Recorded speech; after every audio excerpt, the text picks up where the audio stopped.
Welcome to Second Helpings. My name is Jackie Zabrowski. And I'm MJ. The story of the week may have been Sam Neill's death, but the second helping of the week is Mr. Fantasy's life, because Jackie was in the same room with Mr. Fantasy less than 24 hours ago, and I've heard nothing. I said, don't talk to me until we're recording. And I didn't bring it up at all because while I am dead of brain and dead of mouth, I am definitely alive in spirit, MJ. And I know that everyone has been begging me to just live a little bit more fantasy. But if you want just a little bit of what Mr. Fantasy is given, sometimes you got to open up a button.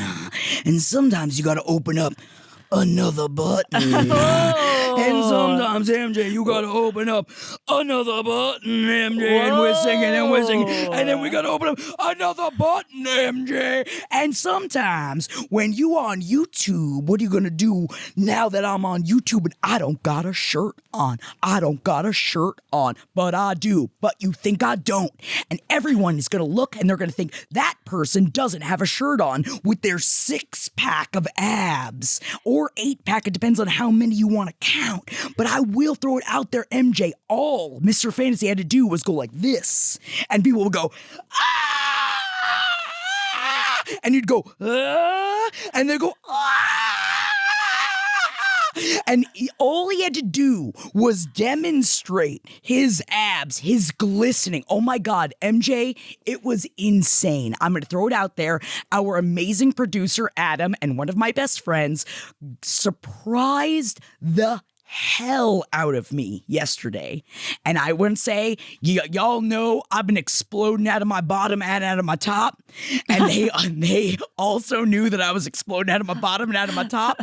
And they were like, we understand if you don't. Once I found out what it was, because I was like, just cancel on Adam and Sam tonight. I'm not like really feeling it. And then Jeff asked them if he could tell me what the surprise was, and I was like, I'll do anything for Mr. Fantasy. Strap a diaper on me, boys. I'm going to the top. And I did. I didn't strap a diaper on me. I didn't have to, though. See, we've been talking for so long about diping up at concerts and saying it's unnecessary that we talked ourselves into an explosive diarrhea epidemic where it actually now makes sense to dipe up for concerts. Yep. And so if you had diped up for a concert at this point, I think that's probably the responsible choice. I just spoke to a friend yesterday who said that she had it, and somebody's she was like, I think everybody's getting it, MJ. I think everybody's getting it. And this is the tea from her. She was like, it wasn't bad, but it was very sudden. And she said, if I hadn't been at home, we would have had a real problem on our hands. Real difficult time. And I think that is a piece of information that I hadn't really sat with, especially as a New Yorker who is often not close to a bathroom if I'm out. So I just wanted to bring that in. It's a precarious situation. Certainly. Yeah, and I have, about your shirt also, I have to say that I noticed at the top of the show, I was like, Jackie doesn't usually wear button-up shirts. It's MJ, cute. I said to Jeff earlier, I was like, I bet MJ's going to bring up the fact that I have a button up on. I wonder if they're going to notice and bring it up. And then I'm going to have to be like, oh, I'm just dressing up for the show today. So I was already, I was like, in case you had, I knew you would notice. I was like, if you had brought it up, and I was proud because, it's good. This is good for us to remember, everybody, that we're always being like, I don't want to be perceived every second of every day. And we are perceived every second of every day. But sometimes, you have to remind yourself, nobody's looking at you. Nobody's thinking about what bit you're about to do. Nobody's Although going in this case, I was looking at you, but I wasn't thinking about what bit you were about to do. But you weren't thinking about what bit. I trusted you. Thank you. I trusted you to just be sincerely wearing that shirt. That it was just merely for fashion. Now, this is not like a Mr. Fantasy souvenir. This is just you wearing it to reenact what his act was, which sounds like it was just, which is so interesting because if it was KJ Appa. Yes. If it was KJ Appa showing off his abs, we would all be like, stop. MJ, this was, okay, we figured out, I'm pretty sure this was Mr. Fantasy's first live show. like first concert. Okay. Because I still want to see if there's any tickets left for the New York show. You should definitely look because Adam got us VIP tickets and we had such amazing seats. But it was a small venue because it's Mr. Fantasy. What venue? It was at LA Theater. Which is a historic theater in LA, and it was awesome. But also, MJ, I did really wish you were there because I want to like dissect what was going on in KJ Appa's brain, because maybe nobody cares about this, but I kind of find this fascinating. That Mr. Fantasy, for those that don't know, or if you don't remember, Mr. Fantasy is KJ Appa's alter ego. And yes, that KJ Appa, Archie from Riverdale, it is his alter ego. And if you didn't watch Riverdale Roundup with us, you might be like, who and why should I give a shit? Which is or to the correct questions to be asking. And have you looked at my abs? And have you asked that question again? He is an inconsequential actor. See, sometimes you gotta pull up your nipples to show your abs, guys. See, and this is fine. This is like, that's how you're supposed to show your abs. And this is, you're allowed to tweak your nips on YouTube as long as it's like long as, yeah, it's just show your abs. I cannot emphasize enough that he is kind of an unknown, almost inconsequential actor, unless you care about Riverdale, which the group of the people who care about Riverdale, quite small. And I think they all listened to They were all show. at El Rey last night, MJ. They were all there. So that's another question. Who's seeing Mr. Fantasy? Is it Riverdale fans and Riverdale fans only? I think so, and it's young people. I definitely know that it's young people. And we were...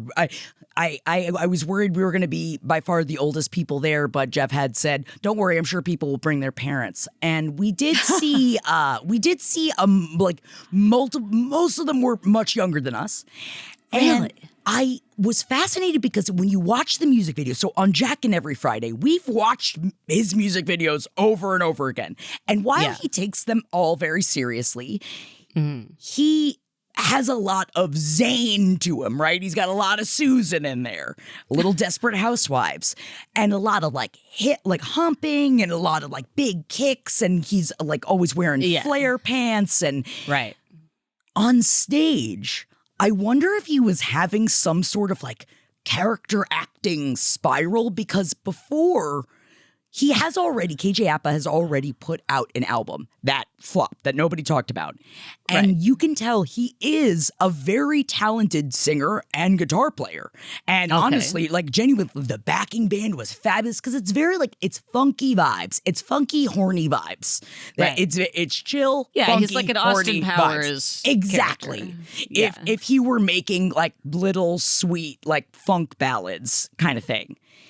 And he's so dynamic maybe not so dynamic on camera, but on stage, he was fairly stiff. And I think that like he was very into like the musician like it was a wonderful show. The music was really great. But like you could tell at points he would like remember to go and like be zany, and there were moments that like at one point he like went away and then he jumped up on like from behind like up onto the drum set. Like that was really great, but most of it seemed like he was so into the singing and the music aspect of it that he kind of forgot about the Mr. Fantasy side of it, which if this is your first time, like especially doing that kind of a show after being just a normal musician as well, I imagine it feels overwhelming to add all of those parts on, because I will say the musician side of it, genuinely fabulous. It was funny because Adam, Sam, and Jeff had never really listened to any Mr. Fantasy, so they didn't really know what to expect. And all three of them were like, this is like a bop. And I was like, yeah, dudes, I'm not crazy. Like, it is a fun vibe. It's not just that it's KJ Appa, which thank God, because if you were just going for Mr. Fantasy, that show you might have been disappointed by. Well, and this is why I haven't bought a ticket for the show yet, because while I will do almost anything for a bit, I must express that I do. About pulling up? Are you talking about my abs right now? Yeah, I will sit here the entire show looking like I don't have a shirt on. Yes, I will. You and I both love to commit to a bit, and I'll commit to the bit and I'll go see Mr. Fantasy. But I do think that while KJ Apa is a fine actor and it sounds like an excellent guitar player and singer, musician, genuinely. Great. But much like Susan in Desperate Housewives, sometimes kind of an over to the top zaniness is an expression of like thirst for being funny when you're really, charisma, really attractive. Yes, for thirst for having an actual sense of humor. Yes. And I don't, that sounds meaner than I mean it to be. Like, Terry Hatcher is very funny. I mean, but like, you know what I mean? Like, sometimes zaniness feels like I can feel you reaching, and it works sometimes. And it works for Terry Hatcher in Desperate Housewives, and I think it works for Mr. Fantasy, but it is just like wacky. It's like the sometimes there was like funny people in high school where it's like you're funny, but it's kind of just because you're beating me over the head with the bits you're doing, Yes. And so I was wondering, is KJ Apa enough? Is Mr. Fantasy enough to sustain a full show? The bit is I'm KJ Apa dressed as an Austin Powers character singing pretty good songs. And it sounds like the answer is yes. It sounds like everyone enjoyed themselves. MJ, let me pitch this to you this way, too. Not only was it a wonderful, tight show that it started at 9, it was over by 10. Okay. All right, I was I'm there. home by Okay, all right. 10:45. Okay. This is what I'm saying. All right. This is Okay. the thing. MJ, when your two best friends are like, can you hold back the shit long enough to make it to Mr. Fantasy? 60 minutes. And you say yes. And then I was like, when I was home by 10:45, I was like, this was the greatest birthday surprise to ever birthday surprise. It was early. I didn't have to worry about any of it. We had a wonderful, beautiful night that I didn't have to think or plan at all, and I was home by 10:45. Yeah. Okay. No, that's Because he good. only That's has enough. the one album, and it's not even that Right. long of an album. And don't Right. worry, there's a lot of soloing, but he's good at soloing.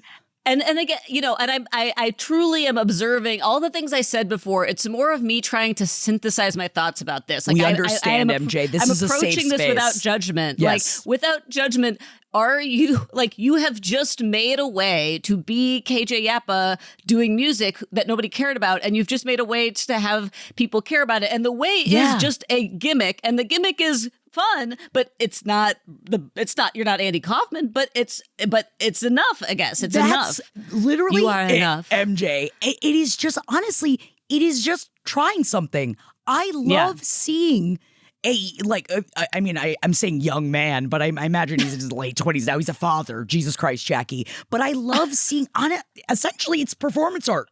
It kind of was like watching, and as somebody that, as people that do shows, I was so fascinated, like, thinking about his brain space that I wonder, like, you could almost see at points where he's like, oh yeah, I forgot. And then he'd like hump and hump and hump. Yeah. And then he'd like go back to the microphone, and it was almost like he would have to remind himself, like, oh, I got to go have fun. I also, like, I'm a serious musician, but I also have to have fun. But everything that we know about KJ Apa is that everybody said, he's very weird. He's a very weird, earnest guy that has a very weird sense of humor.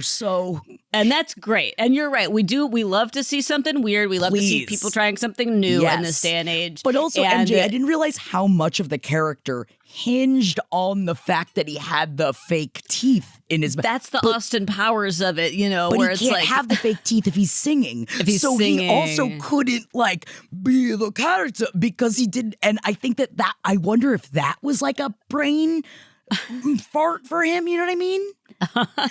Yeah. And of course, he's a talented actor, and that is a different thing than being an experienced stage performer. And so if he's finding his footing as a stage performer, how special that you got to see it. I'm happy for him. I actually think this is a great, all of the Riverdale actors have had to figure out, what do I do after Riverdale? And that is a hard question to answer. And if this Some is of them where he try lands, to be in He-Man, and Cami Mendes, she is doing it out there, Yeah. The ladies are fantastic and dynamic and charismatic performers, and I wish nothing but the best for them. Can go suck an egg. Cole Sprouse can go suck an egg. And yeah, I mean, again, before Mr. Fantasy, I would have said KJ Apa pretty unremarkable.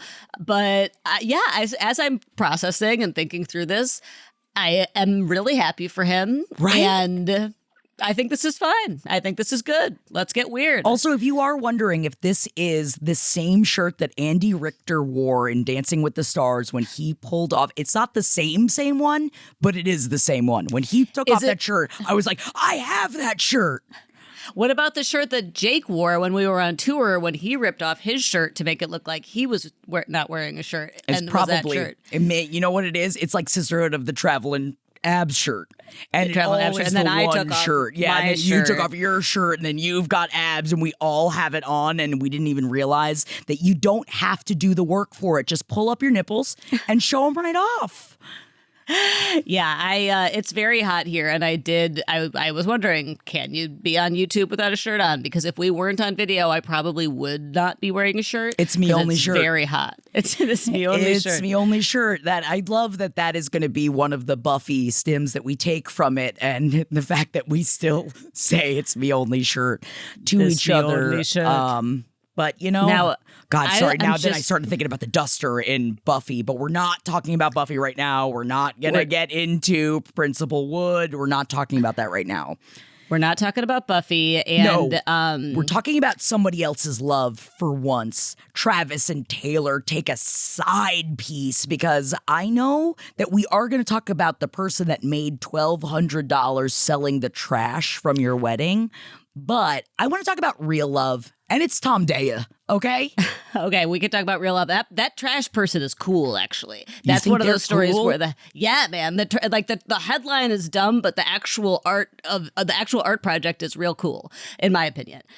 But yes, let's talk about real love first. You did say before we started. It is an art project, you're right, and it wasn't just someone just going in like a little rat, just being like. It wasn't just a freak. It wasn't just like Taylor freaks collecting her trash, like starving little orphans. It was an artist who makes art by collecting trash from the streets of New York City and then putting it in a little clear box to tell a story. And he did that with the Taylor trash, and I think that's neat. But yes, they really framed it though as some Taylor freak that was just going through sucking on all the butts of the cigarettes that they found. I feel like they were really just like, oh my God, some nightmare person was just squirreling around in here making nests for their $1,000. That's how they're pitching it. And also, I mean, the biggest story of the Taylor Swift trash resale is that somebody took an ovulation test at Taylor Swift's wedding, which means someone is trying to conceive and doing a test at Taylor Swift's wedding. That's and I must know who it is. Well, amongst the Taylor Swift wedding trash was an ovulation test strip, which, as someone who used them... You'll do it anywhere if you're trying to find out if you're ovulating. To see if you're ovulating. I thought in my head I only saw pregnancy tests. I was like, just wait till you get home. Like you brought it with you to the Taylor. Like it's like, don't do that. Yeah, I mean, I took pregnancy tests in real weird places too when I was trying to get pregnant. But when you're trying to figure out if you're ovulating, yes, you could wait till you get home unless you're going to try to conceive at MSG at the wedding, which is also. Maybe that's why they did it. I feel like, I mean, isn't that why you would want to know? So that you could go into a bathroom and be like, we made you at Taylor's wedding. Yes. And that sounds like a nice idea until you then have like a 10-year-old and you're like, am I going to tell you that you were conceived at Taylor Swift's wedding? Or maybe I don't want to tell you that. But I feel like that's always a thing that like whenever I feel like so many people that have had children are like, the second the spark of life comes inside of you. And I'm just like, as someone that has been always terrified of being secretly pregnant and just fat and not knowing until I have the baby into a toilet, I can't even imagine feeling like that. So I feel like a lot of parents are just like, I remember the spark of life, and you need to know that it was while your father was inside of me at the Knicks game. I think, speaking from my own perspective, it was something that before I became a parent and realized that you're just going to have actual human beings on your hands. The idea of being like, I'll tell you that you were conceived on a beautiful mountain. It sounds nice until, again, then you realize like one day this will just be a person who lives with you. Yeah. And they don't want to know. They don't want to know where they were conceived. No. They could go their whole life without knowing. Knowing that. No, I don't know where I was conceived, and I love that for me, especially the people, which I guess I am judging when I found out someone that I'm not going to say a friend of mine, but a friend of mine's sibling had named all their children after the places where they were conceived. And that is a fascinating choice. This is a choice for the parent, not for the child. Fascinating. No one wants to be at college and be like, why is your name Ashfield? You know, and you're like, that's where I was conceived. Like, it where is the a goose choice went for the sploosh. That's where. That's why. If you're wondering. It is, but it makes total sense when you're like, I'll create a person, and I created them in Ashfield, and then now you just have. Now Ashfield has to live with that the rest of their life. MJ, I made the mistake the other day. Talk about an embarrassment. You know when you say something and it's one of those things that you wake up thinking about in the middle of the night. And I was at an outdoor, beautiful little like midday birthday party, and like a bunch of people were there with babies, and it was just beautiful. And this woman who I know, who had a 3-month-old strapped to her, and we were both like up there making coffees at the same time. And she was like, man, last time we were talking, I remember you were planning your wedding. And I was like, yeah, it's so crazy. I was like, but at least, man, I was like, oh, she's so beautiful. It's like, at least after a wedding, after all that toil, like, you know, you get a honeymoon and you get to just go fuck for a week. But after having a baby, then you have the baby. And she looked at me. Oh no, she didn't get it? She seemed very tired. She seemed like she was really struck. Like it seemed like, then I heard afterwards like latching. I kept hearing the word latching, and I was just like one of those. And I was just like, man, that's got to be a lot of work, huh? And then I finished making my coffee. And I walked away, and then I noticed, MJ, she didn't talk to me for the rest of the party. And I have a feeling she's never going to talk to me ever again. And I feel that's You're just right. But like, that's crazy. Like, it's so much work to gestate. And then at the end of it, you have to do so much more work forever. To quote Whitney Levitt, you're not wrong. You're right. You're not wrong. Because you're right. It's true. That's your quote from Whitney Levitt. I love it too. You're right. You're right. And you're right, because you don't get, and you're like, oh, all I have to do is reach the finish line of delivering a baby. And then you have the baby's a baby. there. And then you're so tired. And I know that this like breaks my brain and I appreciate it. Kara keeps reminding me I'm not childless, I'm child-free. As a child-free person, and I think about how tired I am because I was out until 10:45, not drinking. Like I don't drink, so it's like I wasn't out getting hammered. I'm just tired. Yeah. MJ, you're tired all the time. Correct. I have been tired every day for 8 years. 9 years? 8.5 years? Yeah. Yeah. I just wanted to remind you. I thought this was good. This was a good opportunity to confess. And now everyone can see how tired I am on camera, which is and you also look good. Fabulous, MJ. I think people will see it and they'll be like, oh my God, MJ's flourishing. That might be like have those bags, and I'll be like, don't worry, the bags were there before I had a child. I've always had the bags. Always had They're the bags. Genetic. Yes, and they're cute. Thank you. It makes me look like a member of the Culkin family. But I do want to tell the listeners that before we started recording, Jackie did say that anyone who favors Taylor and Travis's love over Tom and Zendaya's love should be stoned to death.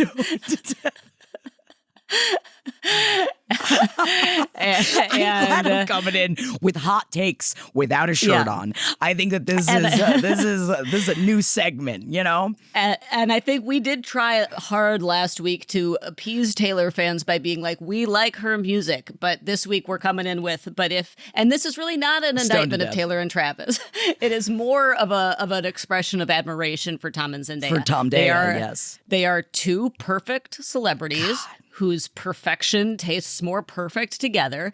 I love everything that he does. That interview that you did with him and the other Tom Holland that you sent, fucking injected into my veins. Two adorable cutie patooties. The historian Tom Holland and Tom Holland the actor. They did the like Spider-Man meme of like pointing at each other because people are and it's just they're so cute. It's so cute. It's perfect. And then she is just like, I'm elegant and talented and funny. Just an absolute goddess. But then on top of all of that, MJ, everybody can see that Zendaya and Tom are also just really cool, chill people. And one of the parts of this, which just makes them very cute. Now, I don't feel this way about Christopher Nolan, but I hear you. Oh, I hear your screams. And I know that that's probably not a lot. I don't hear a lot of screaming probably from our fans, particularly if we say that about, like, I respect Christopher Nolan. I think what he does is, I definitely couldn't do it, but I'm going to throw it out there. I don't think I see every Christopher Nolan movie because they are very long, and most of the time I'm not bright enough to understand them. And you know who is? Zendaya. Because this clip is going viral right now because, all right, let me paint the whole story of this for you guys. Okay. Zendaya is a huge Christopher Nolan fan. Huge. Interstellar is like by far her favorite movie, and the clip that's going around is a video that Tom took inside of their living room of Zendaya explaining Interstellar to Hunter Schafer on a piece of cardboard. Like she's like drawing it out, trying to explain Interstellar, and Hunter Schafer is like following it. It's very cute, very adorable. And for those that don't know, Zendaya and Tom Holland are currently in Spider-Man and The Odyssey that are coming out within weeks of each other. Two huge blockbuster movies. Now, Spider-Man, Zendaya and Tom Holland were already in it, and they have been in it, and so they knew that before they were even together. Yeah. Right. And Tom Holland apparently found out about getting The Odyssey the day that Spider-Man was about to start shooting. And he was so overwhelmed. And Zendaya was like, it's Christopher Nolan. Baby, you have to. She's like, I will leave you if you don't. You must. Like, she was just like, you have to. She's like, we'll figure it out. I know it's going to be crazy. We'll figure it out. I'm so proud of you. I'm so happy for you. She was over the moon. He gets it. He starts working on it. She didn't know that even Christopher Nolan was thinking about her for the part that she's in.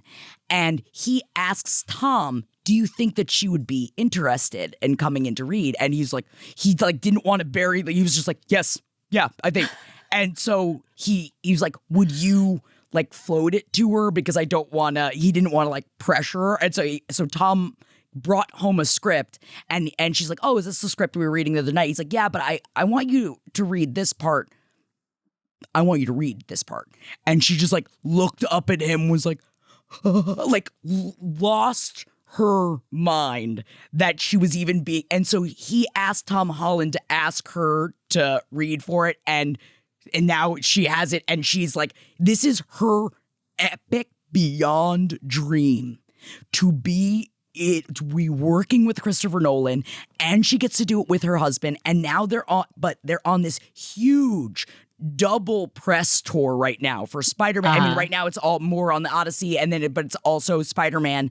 And part of the reason why I love their love so much, number one, the fact that they wanted a secret private wedding and they got it.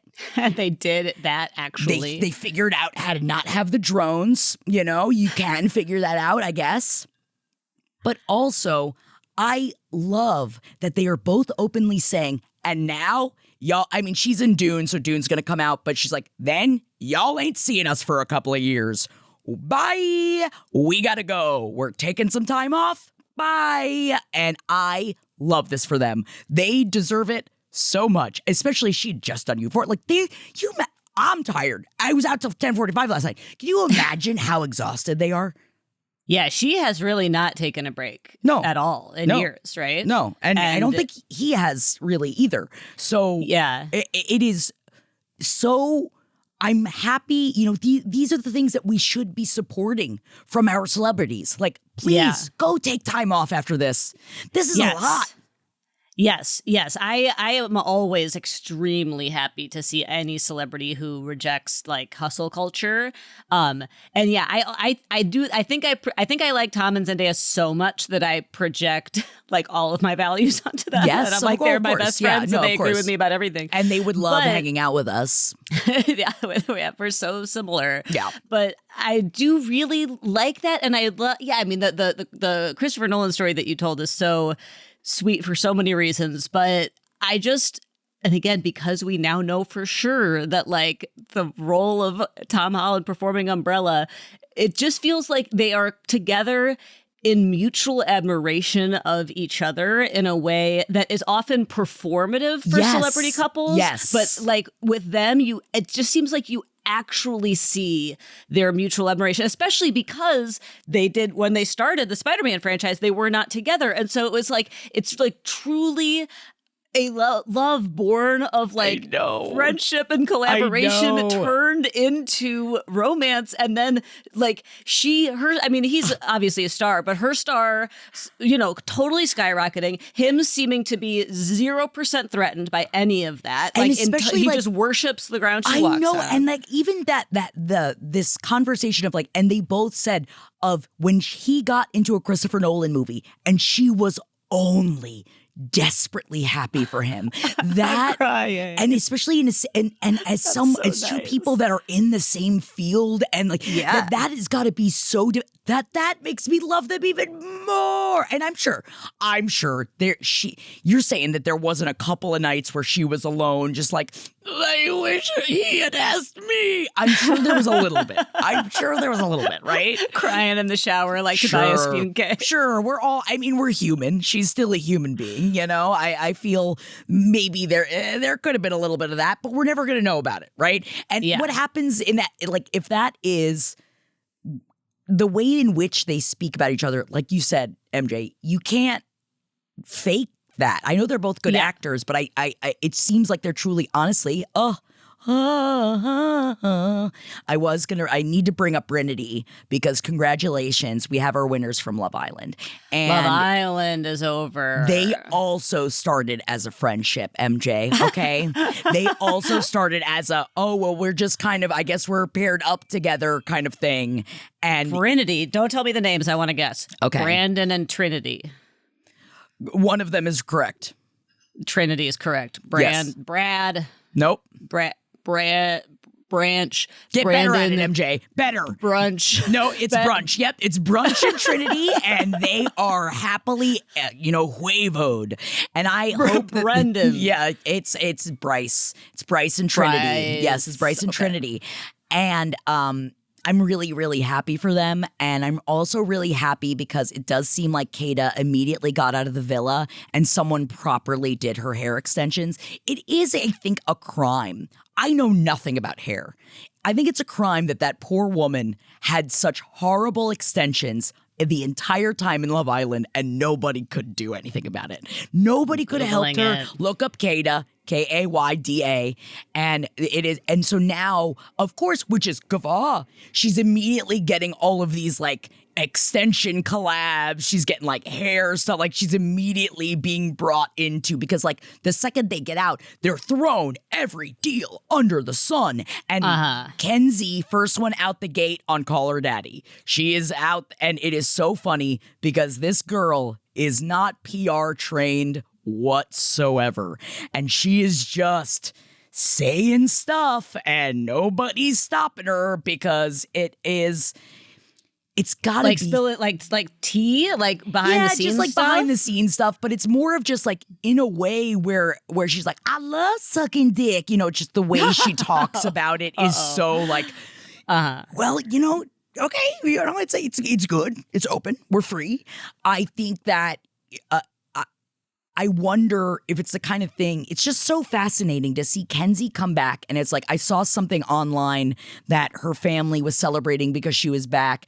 And she's like with her family and she's like drinking out of a champagne bottle and clam slamming on the floor. And I'm just like, I would never be like welcomed home from my family with a bottle of champagne, and I'm like clam slamming in the middle of my fucking mom's living room. You know what I mean? Like, I can't imagine being like, I fucked on there good, Mom. Let me clam slam for you. But and we do love, destigmatizing talking about sex. So I guess we support it. Okay, now tell me about Bryce and Trinity. Trinity looks lovely. Bryce, question mark. You say we turtle tongue? The men. Okay. Word on the Kenzies, he's got a turtle tongue, but... Okay, because I know you said the women in general on Love Island were, stunners. If not...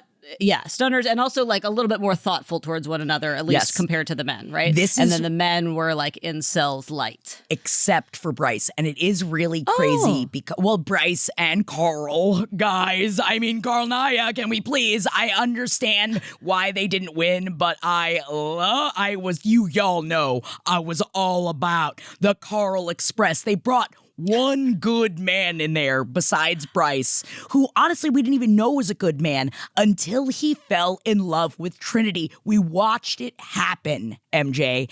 And it is, while a lot of people... He's cute. I like Carl.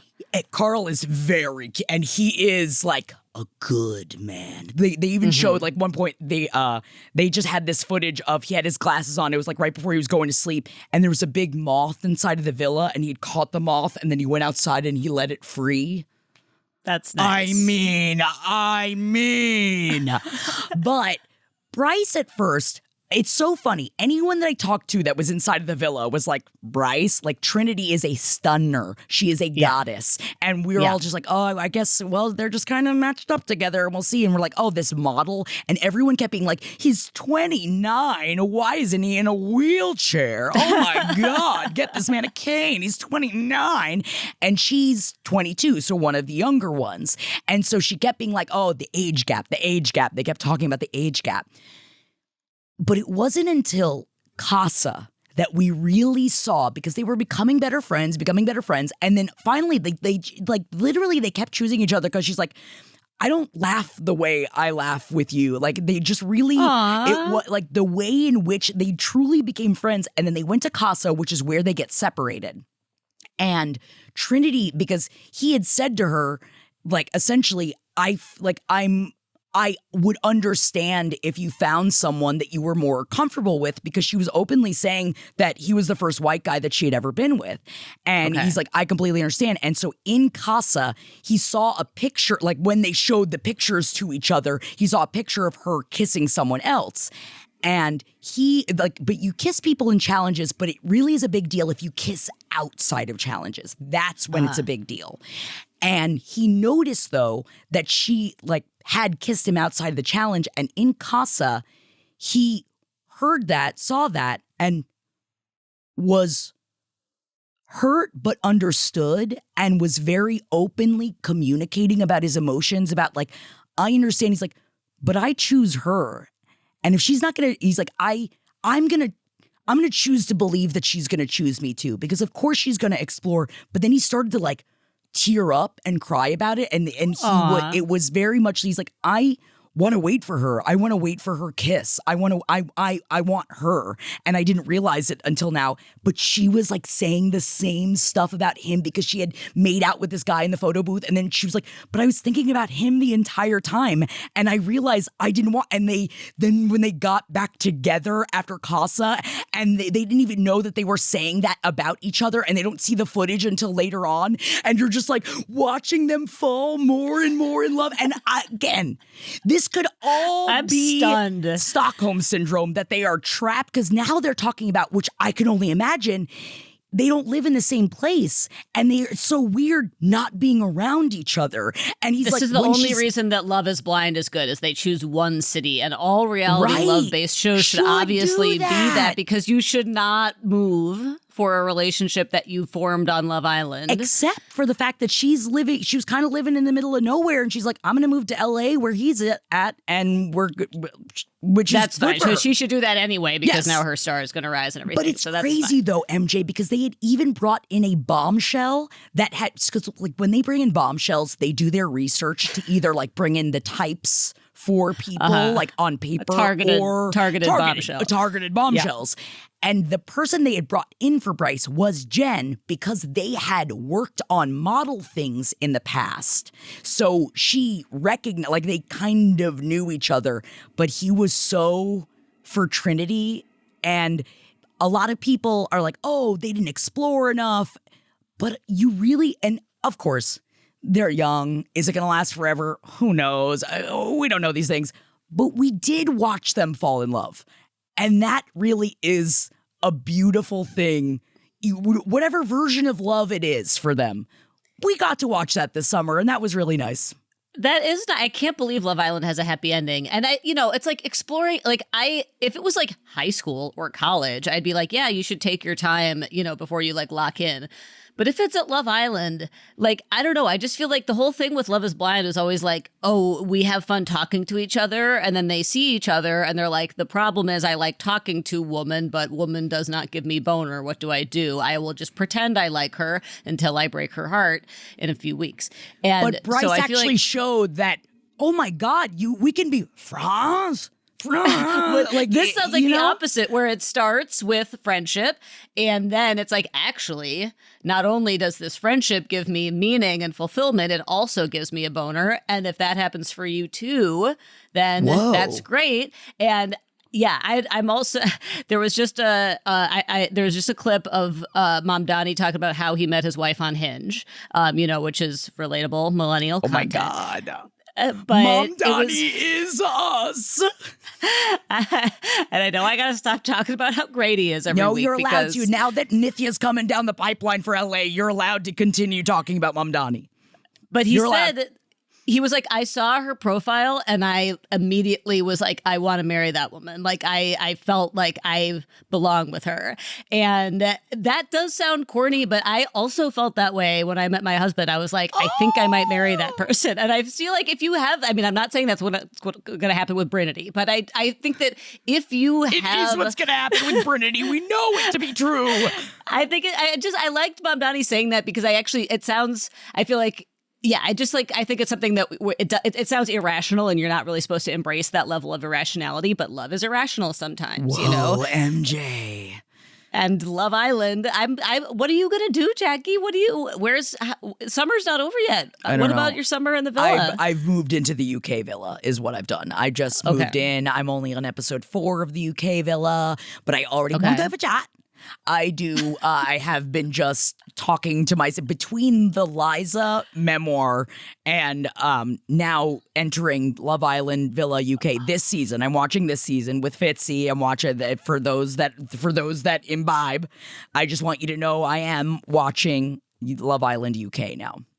Okay, you're watching Love Island UK. Because Love Island UK is not over yet. They actually spend the whole summer in the villa, and I feel like it's the middle of July. The summer's not over yet. Get back in the villa. Summer's not over yet. Yeah, get back in the villa. And we are reading the Liza Minnelli memoir, which is, kids, wait till you hear this, and it's terrific. I just adore Liza Minnelli. I don't know how we're only going to do 2 episodes on it. I know every other sentence is another like, and then what happened, and then this happened, and then I know. And then Judy Garland had, and then it's just like feeling every other line had affairs with so many famous men, and lots. It's every you texted me yesterday. Every other line is like a huge, earth-shattering Hollywood story. It's great. But also, I did want to tell you, in terms of summer watches, I finally have joined the Real Housewives of Rhode Island club. And I know I'm late. RHORI. How many episodes are you in, and can you tell them apart yet? I'm only in the 2nd episode, so I'm new, but I was having a real Netflix existential crisis because I was like, I don't want to watch any of these true crimes. I started one and I was like, I hate this. Oh my God, I you don't want to start any of the true crime? MJ, are you sick? And I could have kept watching Harlan Coben's I Will Find You, which I would like to, but I was like, I can't just keep coming every week and talking about Harlan Coben's I Will Find You. MJ. And so I was like, I want to watch something new. And I watched a little bit of the Larry David history thing. And, you know, I love Larry David. He's fun, but I was like, this is not really what I want. It is not what I'm in the mood for. I tell you, I do like Larry David very much, but I was just like, it's a fun idea. But yeah, I was like, didn't draw me in. Star-studded cast, you know. Crazy cast. Again, I love him, but it was He'll like, do what if we anything took to not work with Cheryl Hines? And we're watching it. Yeah. It's like, what if you just took all the like kind of frustrating things about Larry David and took away all of the good stuff and then put him in costume? Is how I felt. And they're like, but what if the founding fathers did it? Yeah. So that was whatever. But then I was like, what can I watch that will be fun to talk about with Jackie? And then I started RHORI. And, you know, The Real Housewives, I think I'm a little spoiled by Secret Lives of Mormon Wives because they really, it's like how it's like did you see that network. Whitney unfollowed Taylor on Insta? Oh, yeah. And Taylor's like, Taylor, don't let the door hit ya. Go ahead. Did you see that Dakota put a 2-year-old on a motorcycle without a helmet? They had to do Dakota the fucking put a 2-year-old. It's just custody hearing, and the judge is like, understand. Put a helmet on the child. You should have. We should really be getting permits to have children. And I know that that's another hot take without a shirt on, but hot take without a shirt on's coming in hard. All right. And I think we should have you should have to take at least a class before you have a child. I think at least. A class might be a good idea. I know that Taylor's life is falling apart and that's very hard. But I think that the reason I struggle with Real Housewives compared to Secret Lives of Mormon Wives is that Real Housewives is like the network show model of like, you get a bunch of shows. You get, I don't know if it's 22, but it's like you get a whole season and they want you to really settle in and take your time and spend many, many hours with them. And then Secret Lives of Mormon Wives is more like the prestige limited series treatment where you get 10 episodes that are jam-packed with no filler. And I think that I like that and but also it's a good background show because so much of Real Housewives is just them at each other's houses being like, I meant to bring cheese and crackers, but the line for cheese was too long, so I just brought crackers. Okay. Or are you talking about the bitch that loves crackers? Because she always has to have a crackers. Because in case she gets hungry, she's got to have a crackers. And she always has a crackers inside of a purse. And I love pretending like I'm them. I've been menacing my poor husband between the RHORI accents and the Liza. Really, he's like, are you done with the Liza book yet? I'm like, babe, I have 11 hours left. Yeah, I have about 11 hours left too. Aw, cute. I have tried to listen to her really ramped up. It's just so funny. How does a star of the stage and screen, how is she not able to deliver? How is she able not to read? I'm sorry, we'll talk about that during the actual Liza episodes. But she has the reading cadence of the situation with the voice of Judy Garland. With the voice of Judy Garland, yes. The way that the situation read each word as if he was seeing it for the first time. There was no kind of like cohesion to the sentence. No. It's like each sentence is a journey from word to word. You have no idea where you're going to end up.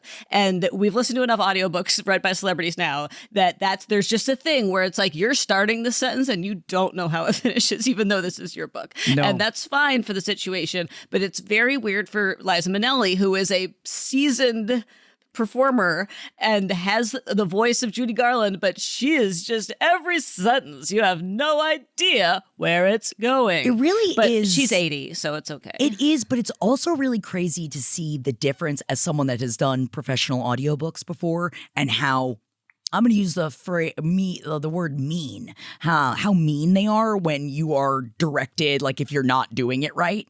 But they don't do that to celebrities. And it is fascinating because all other audiobook narrators are just like so beaten into submission. And celebrities are like, well, just don't let her know that she's not doing it right. It's like, you could just ask her to say it again. There's ways in which you say a sentence so it sounds like the end of a chapter. Like you say, it's things where she's not just barreling through it. Like it is just, but also every chapter is like an hour long. Sorry, we're not talking about this book right now. We're not talking about this book right now. We're talking about RHORI. All right, we're talking about RHORI. And at least MJ, I will throw it out there, there's only 13 episodes of RHORI. And then it's the reunion. So this is not one of those like 26, 28 episode long seasons. Okay. But yeah, it's a perfect summer show. If anybody is like Real Housewives skeptical. On the boat. Yeah, you got to get out. Doesn't it make you want to be on a boat?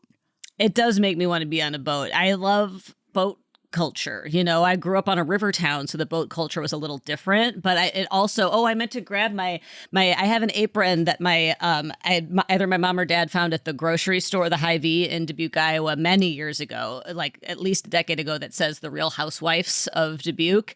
And the Housewives is spelled with an F, and I don't think that's meant to be a joke. But watching Rhode Island, the fun thing about Rhode Island for Real Housewives is that everyone cannot stop saying everyone in Rhode Island knows each other. We all went to high school together. It's an extremely small town of a state. And obviously that makes for perfect drama. And then that did get me thinking that a Real Housewives of Dubuque or a Real Housewives of like a small Midwestern town actually would be fire, you know, it would slap. Well, I would hope so, because I've already written that pitch and it would be really great to have it be done. I would love to make that. That's exactly the show that I've already written, and I would love for that to be done. Where it's just big personalities in a small town. Yeah. And what that invokes, but who knows what the future will have, you know, at this point, I've played enough dating games that now I'm writing my own dating game. So maybe I'll watch enough reality television that someday I'll create my own. And then wouldn't that be a gift? Not that I want to move into the world of reality television. Never forget when I was asked to audition for Big Brother, and I genuinely thought about it. And I thought, could I actually deal with that? It's really the challenges that are the problem, MJ. It's not I can do the confessionals, I can do the backstabbing. It is just, you'd be great on camera. Don't make me do a challenge. You know what I mean? Like, don't put me in a helmet and have me dangling from a helicopter. Like, I don't want it. Yeah. Yeah, but I was going to say maybe the emotional ups and downs would be hard for you, but because you are like... I'd be crying all the time. Yeah, no, I'd be devastated every second about something. I'd be embarrassed. I'd be upset. It would be bad for me. But maybe you wouldn't, because you're like somebody who like has a husband and a life, and like you don't, you know, like I think that a lot of these young people, it's like they are launching their life on camera. The reality. That's scary. Well, that's honestly what I keep thinking about with all these Love Island people, because it's like they went in there. Most of them have they had 8,000 followers on Instagram. You know, it's like, oh, if that, and then they're coming out with millions of followers. Everybody knows them. All of these collabs.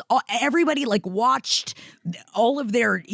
We really did. Like Kenzie, I'm making a joke about her drinking the champagne and clam slamming in front of her parents, but she, you watched the light leave her eyes in 6 weeks. Like, she went from being this, all the memes were this, crazy-eyed, bushy-tailed, and then everything by the end where she's just, looking through the camera, trying to exist. You know, it's just, she's a shell of a person, and now they're dumping her on Call Her Daddy. And immediately, and I'm just how is your brain handling this at the age of 23?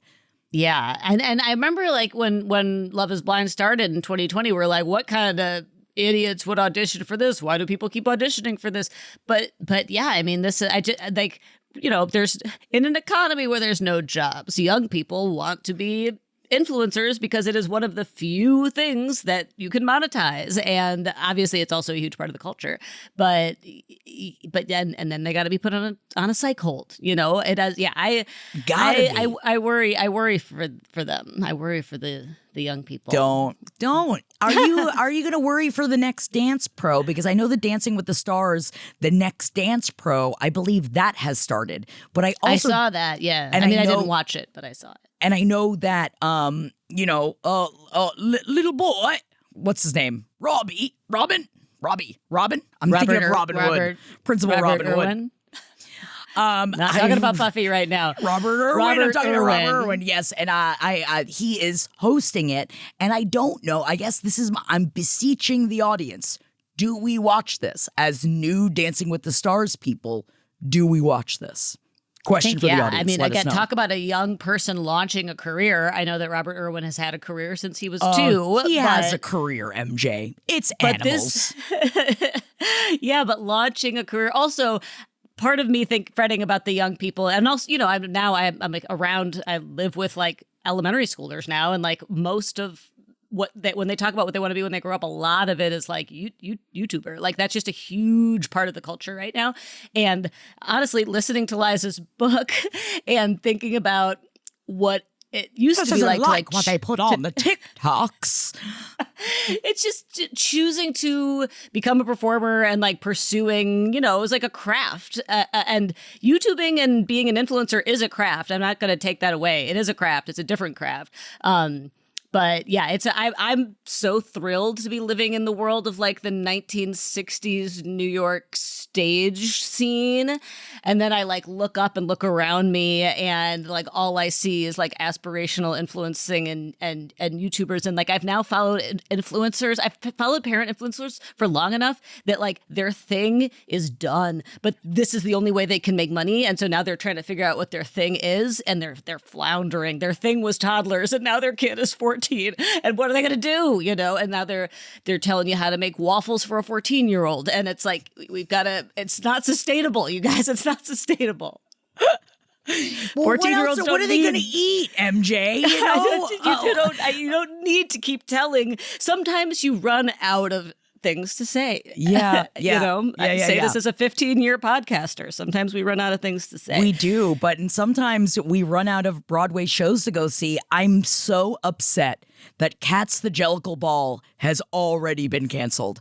Let's talk about it. It is like Tony, it is everyone I know. Literally 2 weeks ago, a friend of mine went to go see it and was like, "You have to get to New York to see this show." The next time you were in New York, I thought we just moved to Broadway. It just moved to Broadway a few months ago. It won several Tonys, and seats-wise, it was doing well. Like it was selling tickets. There's been a lot of like Broadway talk about like the incentives for Broadway and the theater owners and whatnot. That there's, I guess, not incentive to support kind of newer, creative, queer, Black projects like this, but it's just like there's so many cool. Let's take a classic Broadway text and re-envision it. That was that was on Broadway forever, so it's beloved. But we make it again fun. Like we reinvigorate it. We fronted by Black queer talent, and everybody loves it. It's critically acclaimed. It's selling well. What happened? Like, and then, it seems like the answer was just like, it wasn't making enough money. But anyone who understands the economics of this, please tell me, because it is truly a tragedy. And like how, to go back to Mr. Fantasy, it's like make new things that are interesting. And yes, this is a reimagining of something, but it's not just a reboot. It is a full reimagining, a retelling of a story in a way that was really, really, really hitting for people. But also, what does this say to young artists that this show that literally just won 3 Tony Awards this year got canceled? What do we say to young art? Like, how do we give hope that to make new things, because those the rehashings and the regurgitations are the only things that sell. It's like, make that wife small. That's what sells, MJ. How dare you try to have something that is completely a reinvention of a boring tale as old as time? Like, how dare you try to spark some life or some joy into something? And really, I feel like I try not to take that from this. I don't want to take that lesson from this, because that's insane. We shouldn't take that lesson. I think we have to keep trying to make really interesting and creative art. But it is like very scary to feel like the financial incentives are to not support art like this, right? Like that. That's just really in a city now. New York doesn't have TV and film anymore for the most part. That's another interesting thing about Liza's book. She's like, I didn't want to be in LA because that's where mommy was. That's my mama was. But in New York, I could strike out on my own. And I was like, oh yeah, there used to be a lot of film and television in New York, and we don't have that anymore. It's like what we have here is theater. I keep saying to myself, drive from mama, dreams from papa. Because she said, drive from mama, dreams from papa. Over and over. Oh man, poor. The moral of the story is drive from mama and dreams from papa. Don't have Judy Garland as a mom. I mean, we are gonna get into that. I think something tells me Judy Garland screwed up her daughter a little bit. I think so. But I even said this to MJ. I was like, dude, send a copy of this. I did to my mom. I immediately sent her the audiobook of Liza reading it. I was like, Mom, you love Judy Garland. You will find this fascinating. But now it's great because now we're talking about it. It's helping me remember there's just so much. Yeah. Oh, yeah. Yeah. And it's just, I feel like as on this show, as millennial pop culture discussions, it's like we're realizing that youth culture is something that we don't, it's not our first language anymore, that we're trying to.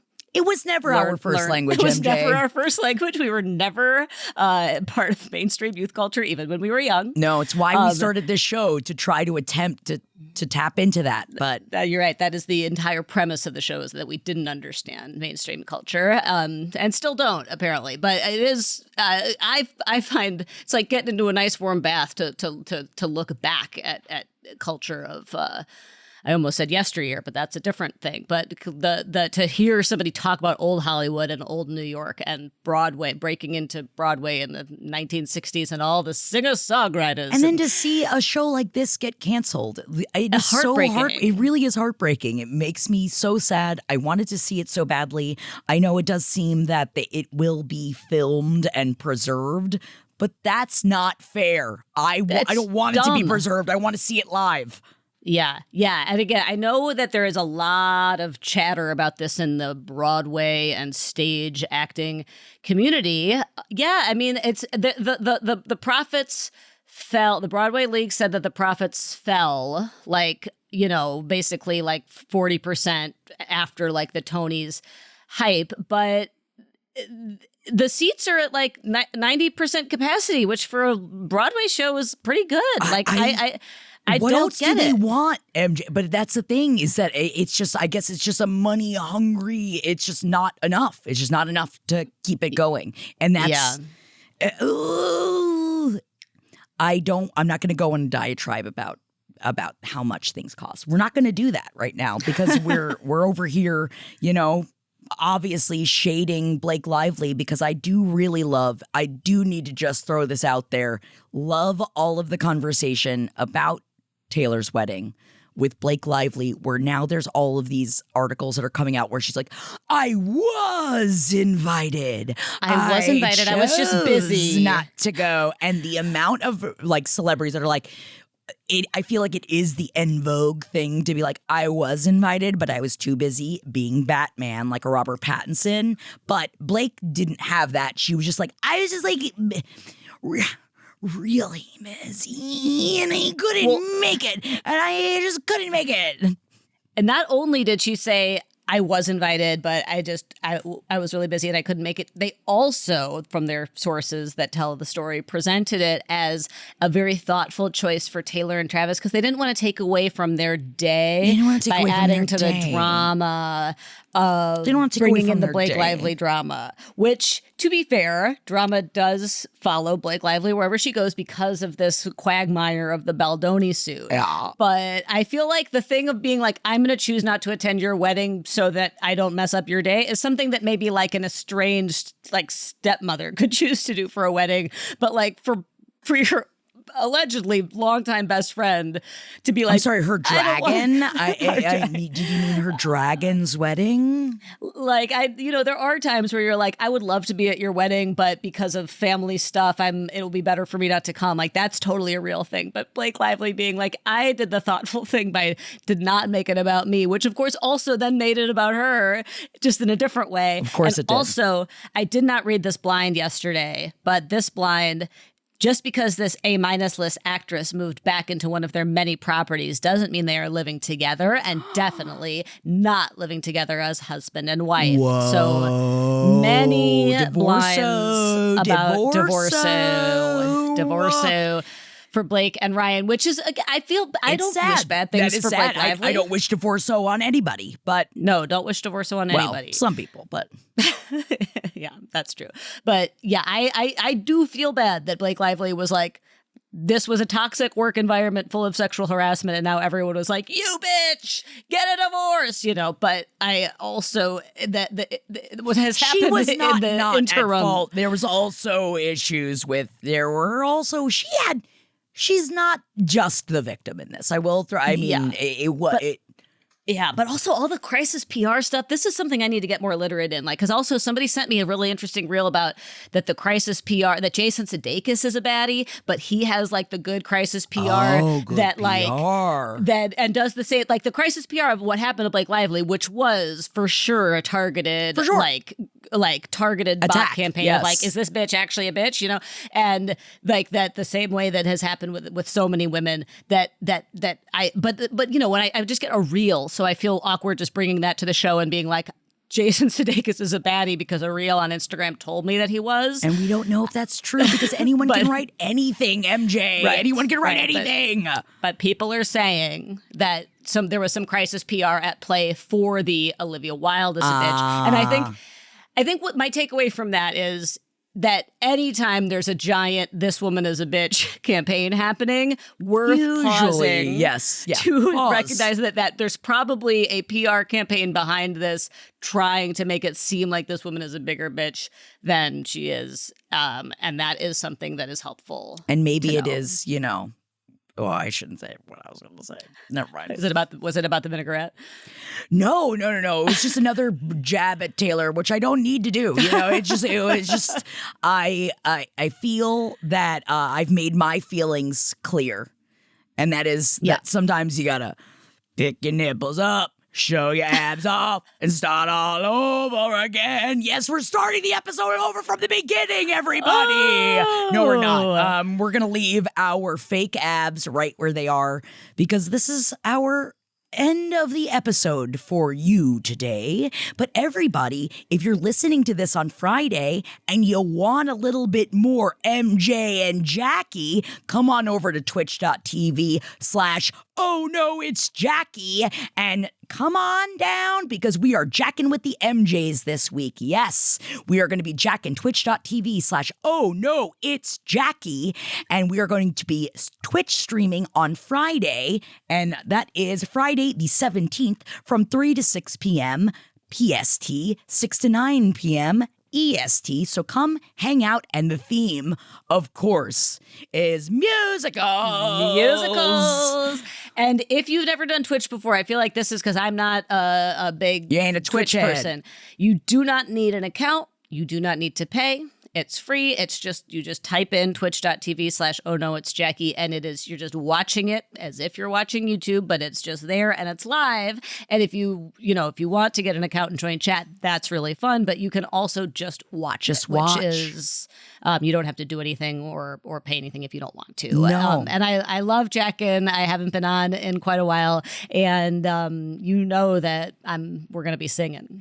Oh, we're going to be singing, and we hope you'll be singing along right with us at home. Thank you, everybody, for hanging out with us on Second Helpings today. My name is Jackie Zabrowski. You can follow me on Instagram at JackThatWorm, and also come hang out on our Patreon, patreon.com/page7podcast. We got something every day out of the week for you, so come on down. MJ? You can email us, page7podcast@gmail.com. We love hearing from you. We love you guys. Jackie, I love you. Shall we sing? I love you too. Yes, let's sing. Pot'll be better the second time around. Bye, everybody. Bye.